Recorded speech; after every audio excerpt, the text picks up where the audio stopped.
welcome to Big Bang Radio Spotlights. This is a show we talk to independent artists from all around the world all about their music and their process for making it. I'm your host, Isaac Anderson, and today I get to sit down with the indie rock band Sarah and the Sundays. Without any further ado, here's the interview. Well, guys, thank you so much for joining us today. We really do appreciate it. I'm really excited to talk to you guys because it looks like your music's really blowing up and you guys have a really awesome, popular sense about you, and I'm super excited to talk to you guys. So before we get started, I want to ask each of you, where's your earliest musical memory? My dad, taking cassettes out from under his car seat and playing a Traffic cassette, which is like an old Steve Winwood band. Mine is pretty similar. My dad used to play music over the speakers in our house when we would eat dinner. So I think sort of my earliest musical memory is listening to Steely Dan while eating dinner at a very young age. When I was really young, my mom bought the Beatles record. It was the first CD I'd ever seen, and she would put it in the car when we were driving around. And that was the first time music really registered for me. For me, honestly, it was when I was very young. I went on a lot of ski trips with my dad, and he would play a lot. That's where he would play the most of his music, and there's a whole lot of Jimmy Buffett in there. I've always been around a lot of live music. My parents are huge live music appreciators, and so I was pretty much raised at the Kerrville Folk Festival, going there every year. So a lot of my early childhood memories are excitement around that and just hearing people pluck their guitars and hang out. Do you each individually remember the first time you got on stage and played live? The first time I really played was probably 4 years ago now at what used to be my family's food co-op in Wilmington, Connecticut, with Miles and Liam. I don't know if it's their first time, but yeah. My first time playing in front of an audience was a piano recital where I played the Office theme song. Yeah, mine was the same as Declan's at that grocery store food co-op in Wilmington, Connecticut. I think mine was in fourth grade. It was a school concert. I played in the concert band. I think my first time, there was a talent show and I just went up and played, just me and my guitar, just any songs that I could get out at the time. I just kind of mashed up a bunch of stuff, Young Lust and I don't know, the Something solo. That's kind of how it all started.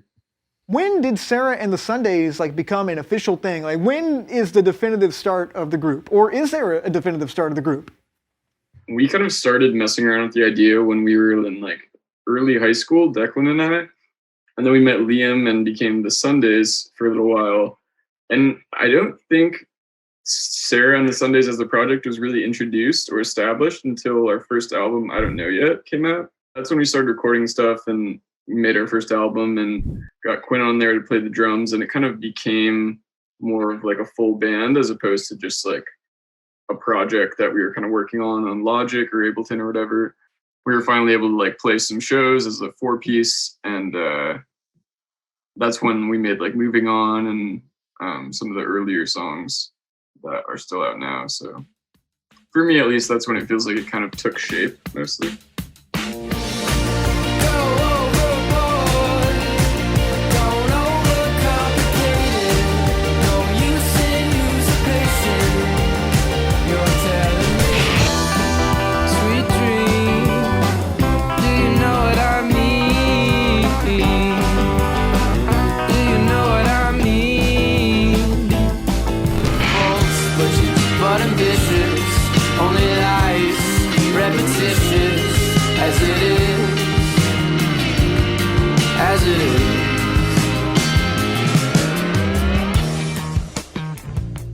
How exactly do you guys go about writing your music? Do you guys get in a room? Do you jam? Do you try to get things right? Or are you individually trying to bring things to each other and saying, this is kind of what I was thinking, or this is exactly the way I wanted to be?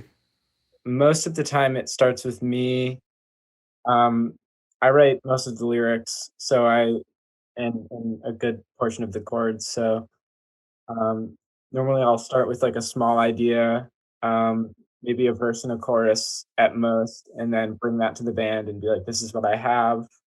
Do you like it? Do you want to do something with it? And if everyone likes it, then we jam and work it out together, and everyone sort of fills in their parts and and brings it together as a song more so than just like the bones of a song.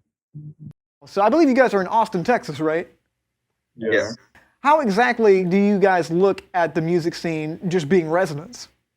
I'm from Austin, so I've always been around the music scene here, and I've loved it forever. And I think it really is inspiring as an artist living here to be able to see people that have the opportunity to do exactly what they want to do, just in any circumstance, because it's pretty accepting of all genres. Like you said, it's pretty heavy on the indie thing, but I think that really just is because people have like value in their individuality here, and so it gives the opportunity, which kind of comes across as indie rather than pop or something standard, like a sound that you can really describe. But there is an Austin sound and an Austin energy that's inspired us to play the way we do live, for sure.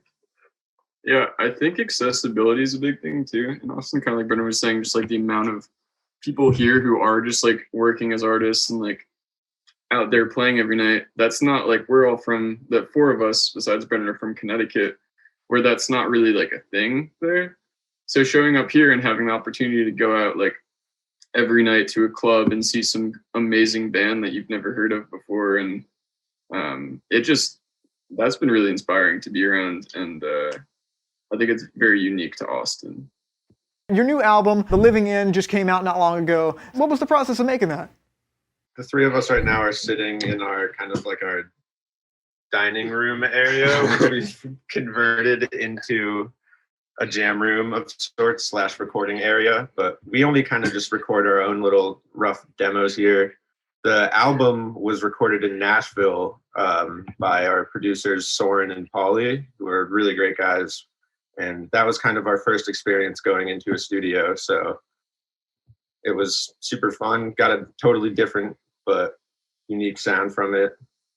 Well, the album's out now on all streaming platforms. People can check it out. If people want to find you guys online, where can they go? We're on Instagram at Sarah and the Sundays, and we're on Twitter at Sarah the Sundays. We're on Facebook.